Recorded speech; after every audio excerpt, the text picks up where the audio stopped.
Hi there guys, I hope you are having a good day. Now, Dillian Whyte has explained that maybe Anthony Joshua is losing a little bit of desire in the sport of boxing and he's not so keen to fight anymore, and that is the reason behind him taking more of a defensive strategy in his fights. This is what Dillian Whyte had to say. Maybe he's comfortable, maybe his drive and desire is going down. He seems to be fighting a lot more defensively than he used to. Maybe he's thinking, you know what, I haven't got long left. It's a hard game. When you achieve everything you've set out to achieve, and you've got lots of money, sometimes you think, you know what, just let me retire, and go and do something else. He doesn't strike me as someone who loves fighting. He loves the business, and he loves the opportunities. Obviously he's a good athlete, and a good boxer, but he doesn't strike me as someone who loves to fight.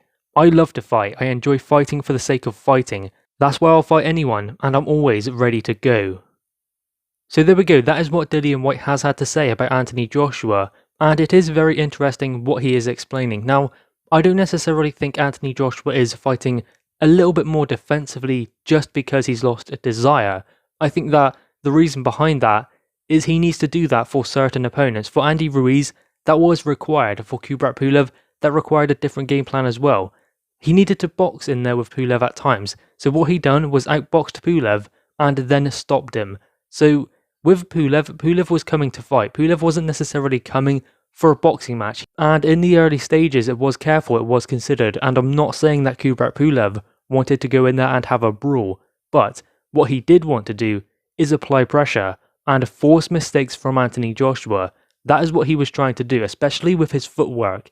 He was trying to make sure he was always in front of Anthony Joshua, applying pressure, making sure he's always in distance to land a punch.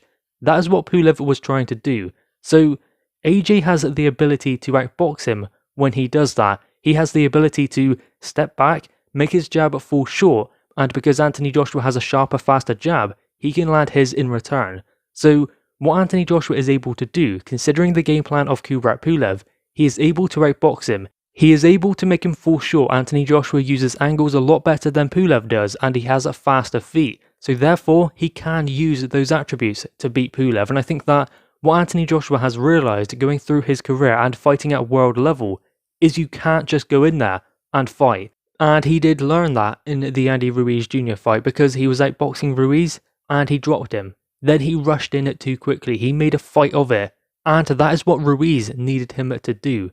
Perhaps Anthony Joshua realises now that he has the physical advantages, he has a great jab, good positioning as well, and good power, so he doesn't need to go looking for his opponent. He can let them come to him, and he can outbox them that way, or land his sharp power shots, because when he's on the front foot, he is surrendering his positioning, his balance to his opponent, whereas when he makes them come to him, then the opposite happens.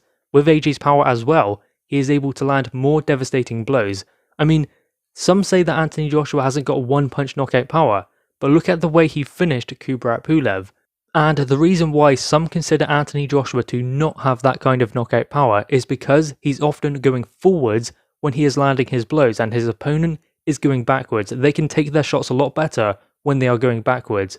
So maybe Anthony Joshua's game plan now is to walk them onto the punches. That will cause a more devastating effect as opposed to just pushing them back, because AJ doesn't really throw punches one at a time. That's never been his style. He throws at punches in bunches. If you wind up with one big shot, then there's going to be more power in it. Whereas if you set your punches up, throw combinations, an uppercut, a hook, and all following off the jab, then you can land more blows and more consistently. That is what Anthony Joshua does. They are scoring blows, but still, they are hard, powerful shots that land to the head and body of his opponent. If you take Deontay Wilder for instance, he has one big shot, but he doesn't put shots together very well. And the thing is, what Tyson Fury done to take those attributes away from Deontay Wilder was quite simple. Difficult when you're in there, I would imagine, but quite simple when you consider it. He put a front foot fighter on the back foot, and he stood to the side of Deontay Wilder, just his feet stepped just outside of Deontay Wilder, so he's reaching with that right hand. So anytime it lands, there's not the same amount of power in that punch. So when you're in there with just a big power puncher like Tyson Fury was, you can try and take those things away. That's at least what Tyson Fury done. But when there is a puncher in there who punches hard with both hands and in combinations and can step to the left and right as quick as, say, Tyson Fury or anyone else in there, then that is a dangerous opponent. So I think Anthony Joshua hasn't lost desire. I think he has realized that he needs to change his tactics, his game plan, because he doesn't necessarily need to go looking for his opponent. That's their job to come to him, and he can set up the punches to land those powerful shots. Because one thing I noticed about Anthony Joshua in the Ruiz fight, and one thing I noticed also in the Pulev fight, is we didn't see Anthony Joshua get fatigued or tired. Maybe after that third round, he threw a lot of punches, so maybe he was a little bit tired going into the fourth round, but he quickly recovered. So if you consider his new style, if you will take it that way, I mean, it's not a new style, it's just something he's adapted, and he does change his style for each and every opponent. That is important at this kind of level anyway, considering the different kind of opponents and their different kind of abilities that he will face. It's world level, so you must be able to do that. You must be able to adapt at this level to survive. So he has changed certain things, but he didn't get tired in those two fights. Now what does that tell you? That tells you that Anthony Joshua is able to maintain control in the fight, so he is able to dictate the pace and the distance, meaning he isn't going to get tired if he is in control of those things, and he can do that by allowing his opponent to apply pressure to him. And realistically, Pulev and realistically Andy Ruiz Jr., they didn't have the attributes needed to close the distance and pin Anthony Joshua down, so when he is moving, when he is using angles, they are unable to land their punches because he moves so quickly and he counters as well. They cannot just rush in and think that they can do whatever they want, because they cannot do that. He punches it too hard and he's too dangerous for them to do that. And yes, of course, Andy Ruiz Jr. has a granite chin. He can take anything. He can take the biggest punches in the heavyweight division. But he got hurt enough by Anthony Joshua in that first round and consistently throughout the fight that he didn't get careless. If he would have gotten careless, he knows he would have gotten stopped. So that is why Andy Ruiz was being a little bit more wary, and each and every time he threw caution to the wind, he was reminded you cannot do that in there with a fighter like AJ. And it was the same thing with Kubrat Pulev. You think that after the third round he'd done well to build back into the fight, but still it started going the same way again. AJ started breaking him down bit by bit, and there was really nothing Pulev could do. There was no moment in the fight where you thought, God, that was good from Kubrat Pulev, God, maybe Pulev's going to get something out of this fight now. There was never that moment, because it was never allowed to happen, and that was down to the style that AJ adopted for this fight. Now, another thing we have to consider when talking about this is longevity in the sport of boxing.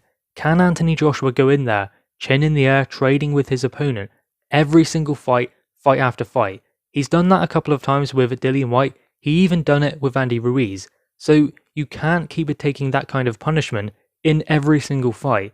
It's alright every now and then getting stuck in, but every single fight, especially in the heavyweight division with guys who punch that hard, you cannot do that. It puts too many miles on the clock. And with the training camps as well, training camps really do break fighters down bit by bit, because I don't think it's necessarily about how many fights you have, it's about how many training camps you have, because sometimes fighters, they do win fights quite easy, but it's the training camps behind the scenes that cause the damage, that puts the miles on the clock. It's such a strain on the body, then going in there and fighting as well. If they are tough opponents back to back, then you have to be careful if you want to have longevity in the sport of boxing. That is what Anthony Joshua wants, even to continue for 5 more years, and that's about 10 more fights if he fights twice a year. In order to do that, he needs to take certain precautions to make sure he has a longevity to even continue that long, because the thing is, in the heavyweight division, with Anthony Joshua fighting fighters like Andy Ruiz, like Pulev, then even the likes of Alexander Povetkin, Andy Ruiz, Vladimir Klitschko, those kind of fights, they do put a lot more miles on the clock, especially if you stand there and trade with that kind of opponent, because the thing is, if AJ does that as well, they will start using the tactics Anthony Joshua is currently using on him.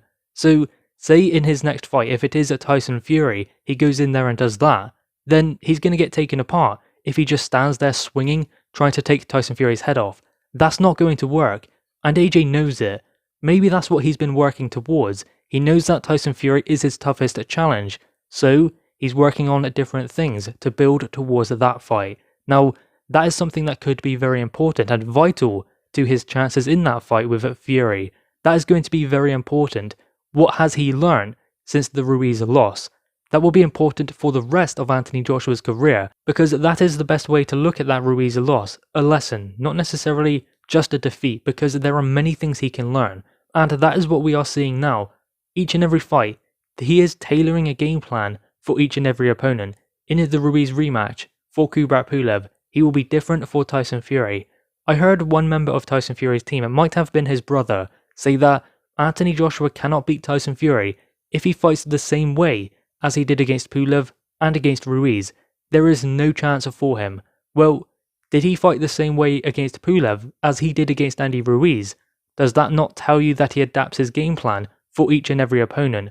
Did he fight Klitschko the same way he fought Pulev? No, he didn't. Did he fight Dillian Whyte the same way he fought Andy Ruiz? No, he didn't. So what Anthony Joshua does is he changes his game plan. It changes what he does in the ring for each and every opponent. We've seen that more consistently over his past 2 fights. So going in there with someone like Tyson Fury will require something different to the Andy Ruiz fight, to the Pulev fight, and that is what he will do.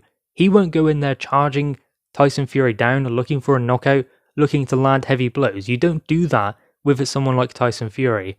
I think that what Anthony Joshua will do is try and play him at his own game, try and have a battle of the jabs, try and move, try and make sure that Tyson Fury isn't expecting anything that is coming. That would be Anthony Joshua's best weapon in this fight, to be unpredictable, to try and make Tyson Fury not understand what is coming next. That is his kind of game plan, I guess you would say, going in there with a Tyson Fury, or that is what I believe he will try and do. He doesn't need to be fighting the same way as he has done before, and he's not doing that. He is learning each and every fight. Yes, he's not going to get much better now because he is 31 years old, and he is a seasoned world champion as well, but he is getting better mentally, he is improving, he understands what he needs to do in these type of fights. I believe that his desire to go and have a tear-up is still there. Go and watch the 3rd round of the Pulev fight. He looked to get him out of there, he was still going for the knockout, but he didn't get it, so he got back to his boxing, he settled, and he got back into control of the fundamentals, and then he can control the pace and control Kubrat Pulev. Even what Pulev is doing, he can show him certain things, then make Pulev fall short. That is what Anthony Joshua was showing, that kind of maturity in the fight with Pulev. That will serve him well going forwards. Guys, anyway, what are your thoughts on this? Make sure you leave your thoughts in the comments below, leave a thumbs up, and subscribe if you are new. Thanks guys.